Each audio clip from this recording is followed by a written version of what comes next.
ಮೂಲಭೂತ ಸೌಲಭ್ಯಕ್ಕೆ ವಿದ್ಯಾರ್ಥಿನಿಯರು ಆಗ್ರಹವನ್ನು ವ್ಯಕ್ತಪಡಿಸಿದ್ದಾರೆ. ನೋಡಿ, ಹಾಸ್ಟೆಲ್ ವಿದ್ಯಾರ್ಥಿನಿಯರಿಂದ ಪ್ರತಿಭಟನೆ ನಡೀತಾ ಇದೆ. ಇದು ರಾಯಚೂರಿನಲ್ಲಿ ಕಚೇರಿಗೆ ಮುತ್ತಿಗೆ ಹಾಕಿ ಆಕ್ರೋಶವನ್ನು ವ್ಯಕ್ತಪಡಿಸ್ತಾ ಇದ್ದಾರೆ.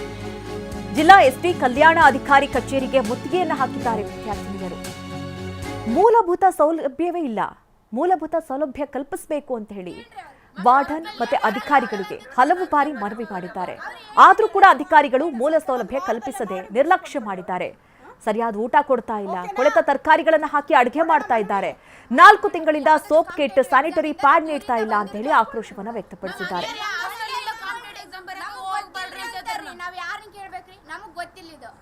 ಅವ್ರ ಮೇಡಮ್ ಕೇಳ್ರಿ ಅಂತಾರೆ, ಮೇಡಮ್ ಅವ್ರಿಗೆ ಕಾಲ್ ಮಾಡಿದ್ರೆ ಅವ್ರು ಕಾಲ್ ಪಿಕ್ ಮಾಡಲ್ಲ.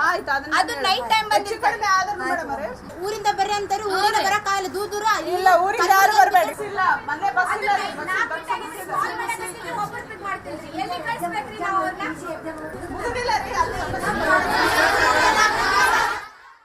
ನಮಗೆ ಫಸ್ಟ್ ಇಯರ್ ಸ್ಟಾರ್ಟ್ ಆಗೋದು ಜೂನ್ ಜುಲೈಯಲ್ಲಿ ಸ್ಟಾರ್ಟ್ ಆಗುತ್ತಾ. ಇನ್ನಾದ್ರೂ ಅಡ್ಮಿಷನ್ ಮಾಡೋರು ಬಂದವ್ರಿಗೆ ಏನಂತಾರೆ, ಹುಡುಗಿರ್ಗೆ ಇಷ್ಟು ದಿನ ಬಿಟ್ಟು ಬಂದ್ರಿ, 1 ವಾರ ಬಿಟ್ಟು ಬನ್ರಿ, 1 ತಿಂಗಳು ಬಿಟ್ಟು ಬನ್ರಿ ಅಂತ ಅಂತಾರ. ಯಾಕೆ ಬಿಟ್ಟು ಬರ್ಬೇಕು? ಯಾಕಾಯ್ತು ಹಾಸ್ಟೆಲ್?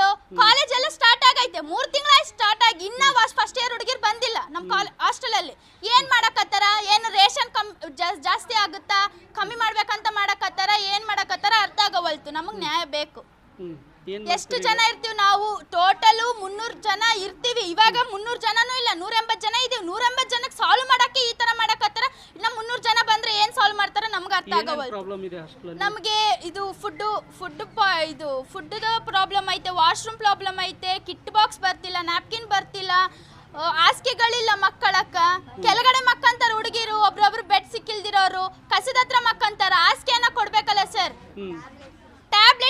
ಟ್ಯಾಬ್ಲೆಟ್ಸ್ ಜ್ವರ ಬಂದ್ರೆ ನಾವ್ ಎಲ್ಲಿ ಹೋಗಕ್ಕಿಲ್ಲ. ಕೇಳಿದ್ರೆ ಇಲ್ಲ, ನೀವೇನಾದ್ರೂ ಮಾಡ್ಕೊಳ್ರಿ, ನಮಗ್ ಗೊತ್ತಿಲ್ಲ, ನೀವ್ ಯಾಕಿದ್ದೀರಾ ಹಾಸ್ಟೆಲಲ್ಲಿ, ಹುಷಾರಿಲ್ಲ ಅಂದ್ರೆ ಮನೆಗೆ ಹೋಗ್ಬಿಡ್ರಿ, ಹುಷಾರಿಲ್ಲ ಅಂದ್ರೆ ಅವಾಗೆ ಗೊತ್ತಾಗಲ್ಲ ಹುಷಾರಿಲ್ಲ ಅಂತ, ಆಮೇಲೆನೆ ಗೊತ್ತಾಗೋದು. ಸಮಸ್ಯೆ ಹೇಳಿದ್ರೆ ನಮಗ್ ಗೊತ್ತಿಲ್ಲ, ಏನಾದ್ರೂ ಮಾಡ್ಕೊಳ್ರಿ ಅಂತಾರ. ಫೋನ್ ಮಾಡಿದ್ರು ಸ್ವಿಚ್ ಆಫ್ ಮಾಡ್ಕೊಂಡಿರ್ತಾರ, ರೆಸ್ಪಾನ್ಸೇ ಮಾಡಲ್ಲ ಒಂದೂನು.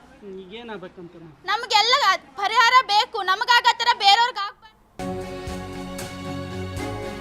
ರಾಯಚೂರಲ್ಲಿ ಸರ್ಕಾರಿ ಹಾಸ್ಟೆಲ್ಗಳಲ್ಲಿ ಸರಣಿ ಸಮಸ್ಯೆ. ಮೊನ್ನೆ ಸಿಂಧನೂರಿನಲ್ಲಿ ವಿದ್ಯಾರ್ಥಿನಿಯರಿಗೆ ಫುಡ್ ಪಾಯ್ಸನ್ ಆಗಿತ್ತು. ಈಗ ಹಾಸ್ಟೆಲ್ ವಿದ್ಯಾರ್ಥಿನಿಯರಿಂದ ಕಚೇರಿಗೆ ಮುತ್ತಿಗೆ ಹಾಕಿದ್ದಾರೆ.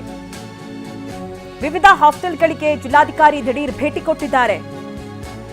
ರಾಯಚೂರಲ್ಲಿ ಸರ್ಕಾರಿ ಹಾಸ್ಟೆಲ್ಗಳಲ್ಲಿ ಸರಣಿ ಸಮಸ್ಯೆ ಕುರಿತಂತೆ ಜಿಲ್ಲಾಧಿಕಾರಿಗಳು ಕೂಡ ಎಚ್ಚೆತ್ತುಕೊಂಡಿದ್ದಾರೆ. ದಿಢೀರಾಗಿ ಭೇಟಿ ಕೊಟ್ಟು ಏನೆಲ್ಲ ಸಮಸ್ಯೆಗಳಾಗ್ತಾ ಇದೆ ಆ ಬಗ್ಗೆ ಮಾಹಿತಿಯನ್ನು ಪಡೆದುಕೊಳ್ತಾ ಇದ್ದಾರೆ. ನೋಡಿ, ವಿದ್ಯಾರ್ಥಿನಿಯರೇ ಕಚೇರಿಗೆ ಬಂದು ಮುತ್ತಿಗೆ ಹಾಕ್ತಾರೆ, ಅವರ ಸಮಸ್ಯೆಗಳನ್ನು ಹೇಳ್ಕೊಳ್ತಾ ಇದ್ದಾರೆ. ಅವರ ಸಮಸ್ಯೆಯನ್ನ ಕೇಳೋರೇ ಯಾರಿಲ್ಲ ಅಲ್ಲಿ. ವಾರ್ಡನ್ಗೆ ಕರೆ ಮಾಡಿದ್ರೆ ಅವರು ಫೋನ್ ಪಿಕ್ ಮಾಡಲ್ಲ, ಸ್ವಿಚ್ ಆಫ್ ಮಾಡ್ಕೊಳ್ತಾರೆ. ಅಧಿಕಾರಿಗಳಿಗೆ ಕೇಳಿದ್ರೆ ಅವ್ರು ಕೂಡ ತಲೆ ಕೆಡಿಸ್ಕೊಳ್ತಾ ಇಲ್ಲ. ಹೀಗೆ ಎಷ್ಟು ದಿನ ಅಂತ ಹೇಳಿ ಕಾಲ ಕಳಿಬೇಕು? ವಿದ್ಯಾರ್ಥಿನಿಯರು ಹಾಸ್ಟೆಲ್ಗೆ ಬರೋರಿಗೆ 1 ತಿಂಗಳು ಬಿಟ್ಟು ಬನ್ನಿ, 2 ತಿಂಗಳು ಬಿಟ್ಟು ಬನ್ನಿ ಅಂತ ಅಂದ್ರೆ ವಿದ್ಯಾಭ್ಯಾಸದ ಕತೆ ಏನು? ಅಲ್ಲಿರುವಂಥವರಿಗೂ ಕೂಡ ಸರಿಯಾದ ಸೌಲಭ್ಯ ಇಲ್ಲ.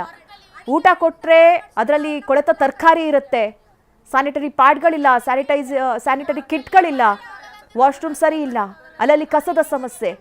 ಈ ರೀತಿ ಹಲವು ಸಮಸ್ಯೆಗಳನ್ನು ವಿದ್ಯಾರ್ಥಿನಿಯರೇ ಎದುರಿಸ್ತಾ ಇದ್ದಾರೆ.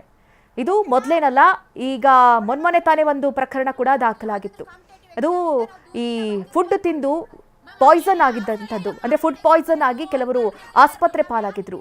ಆ ವಿಚಾರಕ್ಕೆ ಸಂಬಂಧಪಟ್ಟಂತೆ ಮತ್ತೆ ಈಗ ವಿದ್ಯಾರ್ಥಿನಿಯರ ಆಕ್ರೋಶಕ್ಕೆ ಸಂಬಂಧಪಟ್ಟಂತೆ ಜಿಲ್ಲಾಧಿಕಾರಿಗಳು ಸ್ಥಳಕ್ಕೆ ಭೇಟಿ ಕೊಟ್ಟು ಪರಿಶೀಲನೆಯನ್ನು ನಡೆಸ್ತಾ ಇದ್ದಾರೆ.